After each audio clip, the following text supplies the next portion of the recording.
Alright guys, well recently I talked about the... Oh dear, I am so sorry about the wait. Let's talk about the best shotguns in the game. Now, this is a video that I've delayed for a while because I wanted to make sure I had like best perks on every single shotgun left to cover. Frankly, I got quite busy on top of that and didn't cover pretty much anything that I thought I would cover. Frankly, like I had the Founders Deconstructor on my list. I wanted to cover a couple more that I had missed, like the Backbreaker, maybe the Dragons.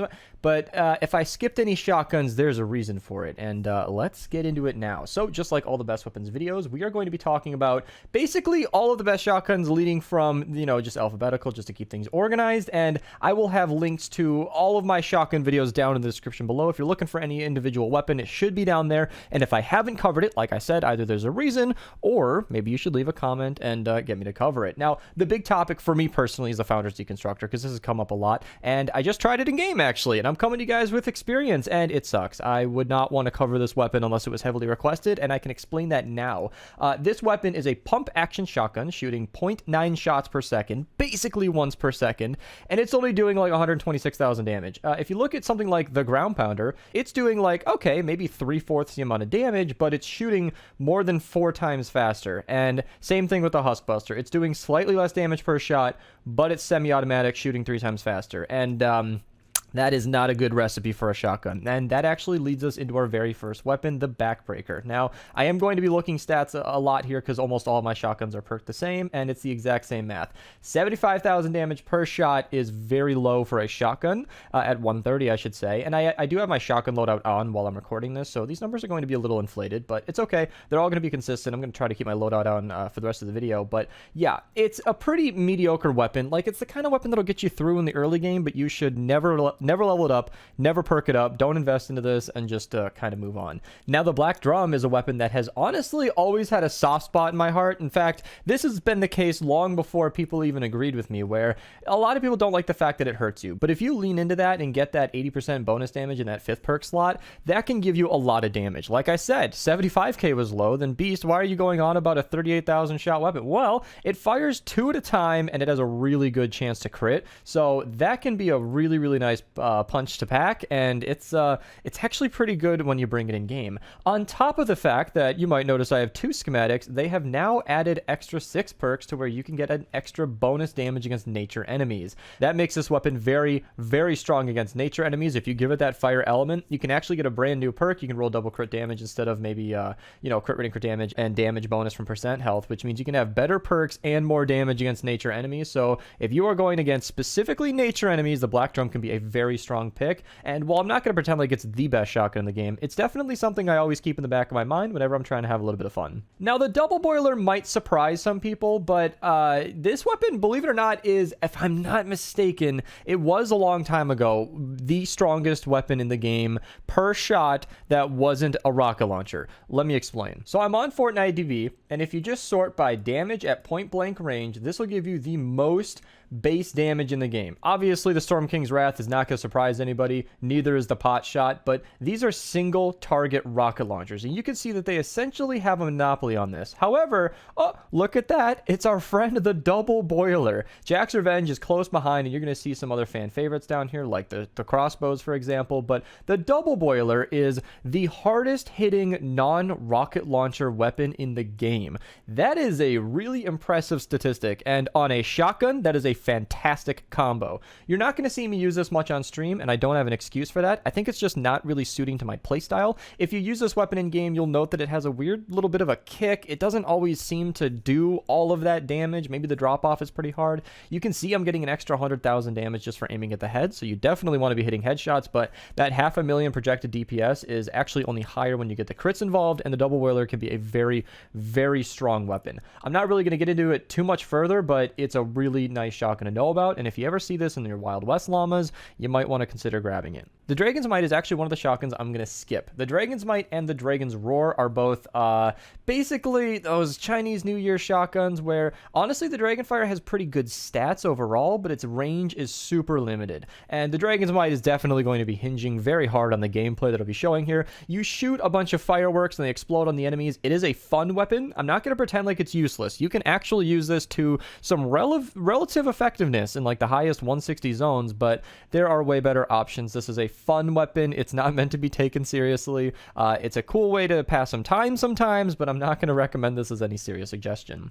Now, the Dragoon I'm actually going to talk about with a couple of other weapons because I covered its best perks alongside the old Smokey and the Thunderbolt. Now, I don't have a Thunderbolt leveled up because it's the exact same as the old Smokey, and the Dragoon is actually quite bad. It's not something I found to be impressive. The damage is essentially lying to you. It only shoots one shot, meaning like it consumes 2 shots per shot, and you have to reload after every single shot, which is a big deal. That was a lot of shots right there, but suffice it to say, the old Smokey is definitely the better of that pairing, and it is fantastic for crowd clearing. It's only doing about 80,000 per shot, which surprises me, believe it or not, because in-game, it has a really nice widespread impact, and it could eliminate an encampment without too much help. So believe it or not, this is a weapon I actually quite recommend, and I was impressed because I always had a bad opinion of it, but I was happily proven wrong that this was a pretty usable weapon. Obviously, I already got into the Deconstructor, but I'm going to talk about it a little quicker here because I did record some gameplay while I was testing it out, and it is just doing way too little damage. I know I was in a healing death burst zone, but that really shouldn't matter.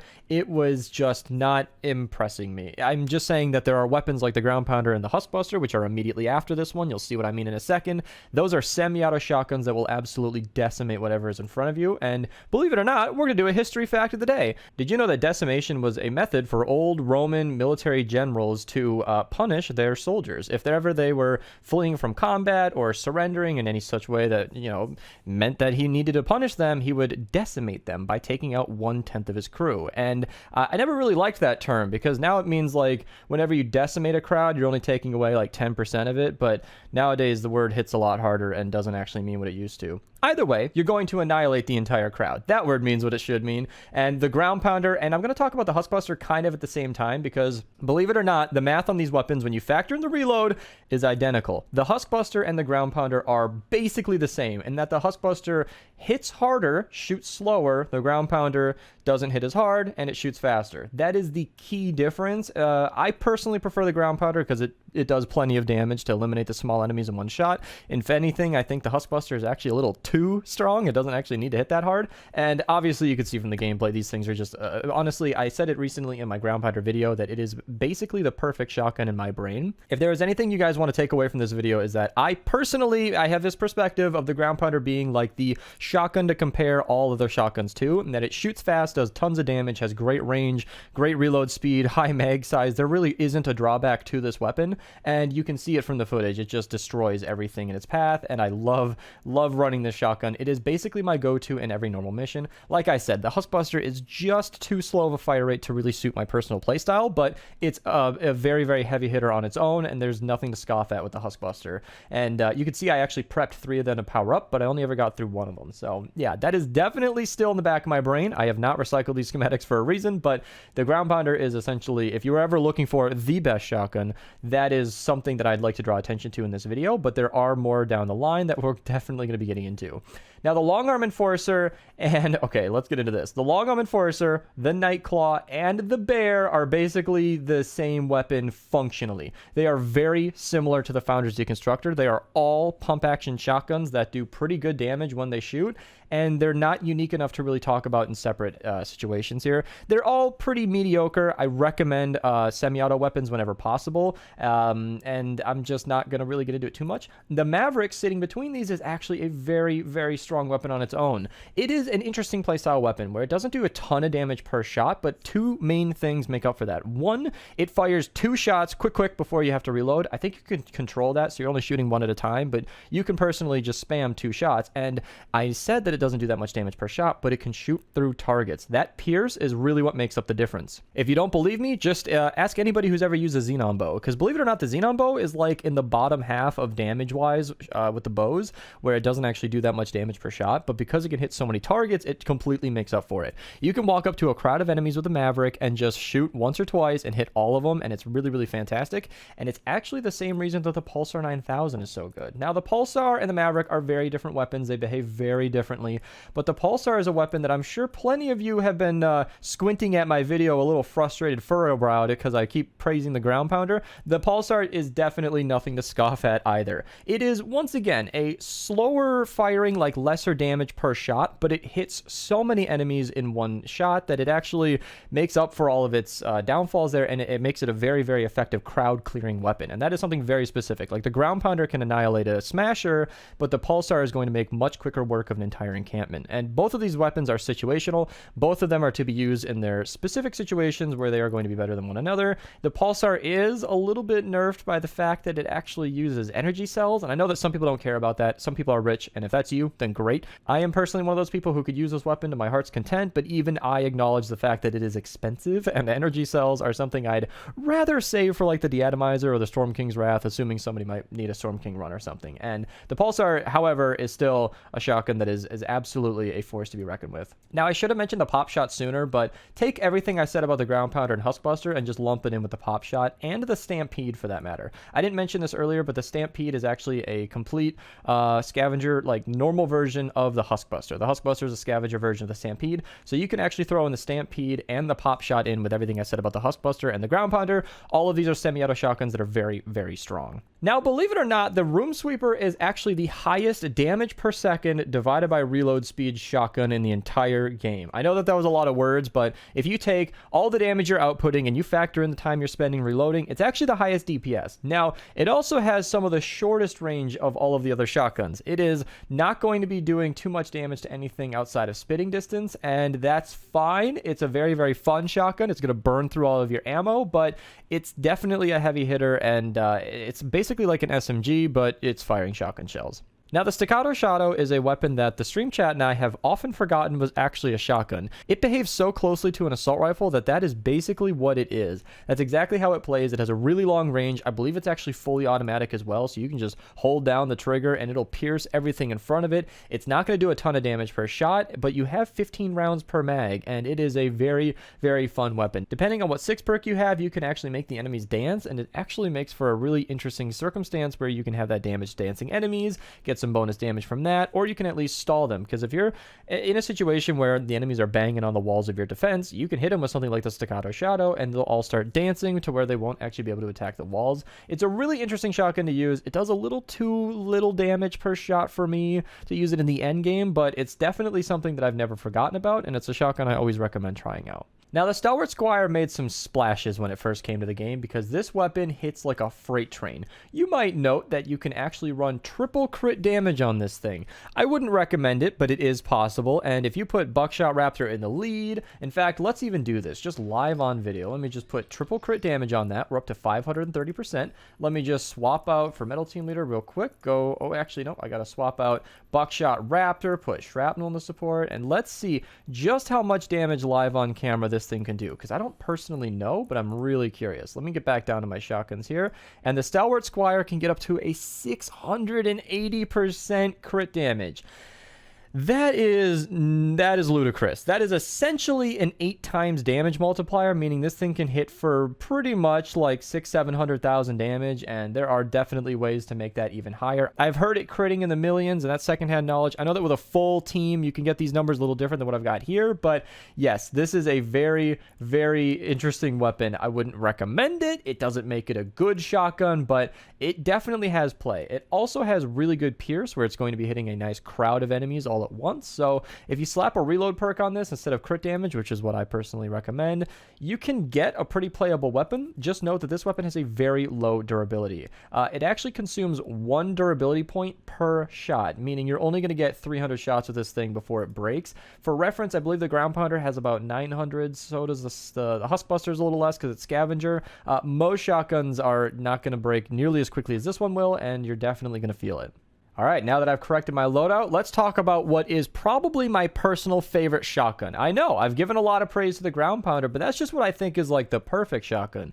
The Big Shot is probably one of my favorites right here, because this weapon is unimpressive amounts of damage. It hits about as hard as the Ground Pounder, actually, about 90k. However, this brings up a point that I've mentioned multiple times, and that it can hit multiple enemies. And more important than that, it can actually pierce through Shielder Husk's shields, meaning if you get those bubbles of enemies, you can actually just just shoot straight through that thing, hitting all of them at once. And that is a great example of the ground pounder shoots faster and can be a lot more like an SMG in that regard, but the big shot can pierce so many enemies at a time that it actually makes up for it, even though it's doing the same amount of damage. And this weapon is awesome. It's definitely unique in the fact that it's an Art Deco weapon, meaning its 6 perks are all percent bonus damages to certain elements. That's why I have one for every single element here, and I'm just trying to match up to all the 6 perks as well. And it actually makes for a very interesting dynamic where you definitely want to use this in single element missions, 4-player missions, and it's a very, very, very strong weapon, and I highly recommend trying it if you can get one, because you can research these. Art Deco llamas, believe it or not, as of recording, are actually here today. These don't come around too often, but I'll definitely make videos when they do come around. And the big shot, if you see it sitting in your llama, is definitely worth grabbing and giving a try. Oh, the Browbeater. What an interesting one. It's the Spaz 12 of Save the World, except that it doesn't shoot as fast because it's a pump action shotgun now, and it hits like a truck. I say that a lot, but 200,000 damage per shot is a lot. However, the fire rate of 0.89 is really slow, and that is kind of the limiting factor. So it hits really, really hard, but you're going to be waiting per shot. Now, what a lot of people do is they double pump these. They use 2 Browbeaters back to back, back to back, back to back, just swapping between them as you play. That doesn't work for me personally, seeing as I like to play with the Baron and I like to switch to that hammer so I can run around faster. But if you're somebody who's okay double pumping a shotgun, this is a very fun way to play. In fact, we actually did this in a 4-player mission. All of us were running Browbeater when I was streaming one time, and we didn't exactly have too much trouble in that mission. Now, the Tigerjaw. Oh, such an old favorite of mine. I don't run it anymore for not any good reason. I just haven't thought about it in a long time, but it's a fully automatic AA-12. If you liked, Modern Warfare 2 back in the day, then these weapons are definitely going to be bringing back some nostalgia. The Tigerjaw is a weapon that is just exactly what I said. I mean, it's a lower damage per shot, but it's fully automatic, which makes it really fun to use. I recommend a reload perk on this because while it's nice to have a higher mag size, you're just delaying the inevitable. So to reload fast, get back into the action, it is a really, really interesting shotgun and great for crowd clearing. I don't have much else to add because it's not going to bring anything to the table that any of the other shotguns don't already do, but seeing as it's fully automatic, it actually plays a lot more like a close-range SMG than anything else. Getting to the last shotguns here, but definitely not the least, the vacuum tube shotgun. I'm going to get it out of the way right away. Yes, it uses energy cells, but that aside, this weapon is really quite strong. It shoots in 3-round bursts, and you can have that chain lightning strike. Now, I don't know if that makes it better or worse, because that extra % damage to affliction or slowed and snared can be nice, but chaining the lightning around all the different enemies around the one that you just killed can actually be a really effective way to eliminate a whole crowd of zombies all at once, and it makes for a very fun shotgun to use. I really enjoy pulling this one out. I don't use it all that often, like I said, because I guess I just need more shotgun diversity, but yeah, this is definitely a fun one to pull out if you guys haven't tried it in a while.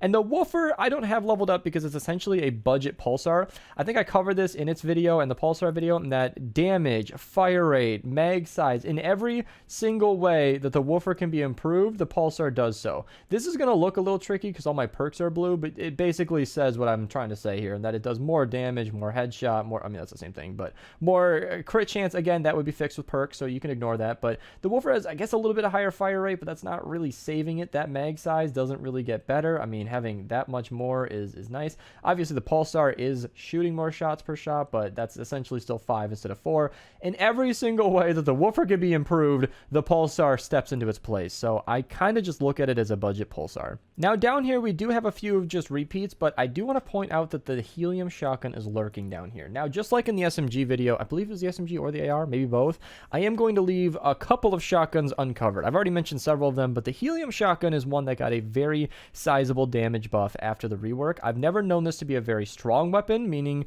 it's, you know, it used to not do that much damage, now it does, but it shoots a projectile that is slow firing and makes it a little harder to control. So this weapon might be very strong, however, I cannot personally recommend it as I have personally left that stone unturned. So if there's anything to know there, comment down below, and maybe I'll cover it in the future. If I do, that link will be down in the description below.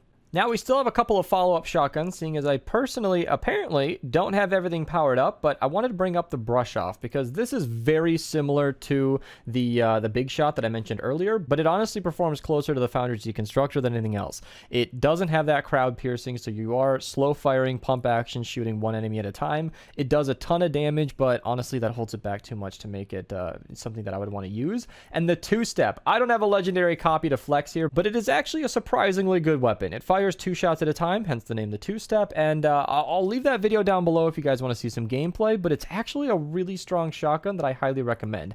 I don't have my own copy just because I guess I never wanted to spend any flux on it, but I definitely recommend giving it a go if you have a schematic. And then the Vindertech Disintegrator is very similar to the Helium Shotgun, just a slow-firing projectile. I was never terribly impressed, but I did do a video on it. Link to that video down below, of course. One last note I want to make is a weapon that I've only ever encountered once when I was using it in Ventures, and that is the Pummeler. While I've never covered this weapon in its own video, I do want to add that this is another stone I've left unturned. I did have a very good experience with this weapon where it was actually doing quite a good amount of damage, but it is a pump action shotgun which could potentially hold it back. Once again, I just want to add that I don't totally know about this weapon, but it could be pretty good. Whew, thank you guys so much for watching. Hope you guys enjoyed. Feel free to use code Mista at your checkout if you guys want to support me. Subscribe if you guys want to see more videos like this. Comment down below what you think. If you guys want to follow down below on Twitch, that's where I test out a lot of these weapons and hang out with you guys. Thank you guys so much for watching, and have a nice day.